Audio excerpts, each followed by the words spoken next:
از شکست میترسیدم. یاد گرفتم تلاش نکردن یعنی شکست. از نفرت میترسیدم. یاد گرفتم که هر نفر به هر حال نظر خودش را دارد. از درد میترسیدم و فهمیدم که درد کشیدن برای رشد روح لازم است. از سرنوشت میترسیدم و یاد گرفتم که من توان تغییر آن را دارم. از گذشته میترسیدم و فهمیدم که گذشته توان آسیب رسانیدن به من را ندارد.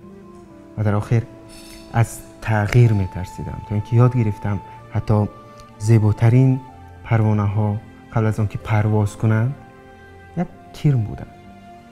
تغییر آنها را زیبا کرد. از ترس خود نترسید. به قول دیل کرنگی ترس خود را در آغوش بگیرید. ترس همچون یک اتاق خالی است و چیزی از این بیش نیست. با خیرت باشید تا بهترین ها را بشنوید و بخوانید.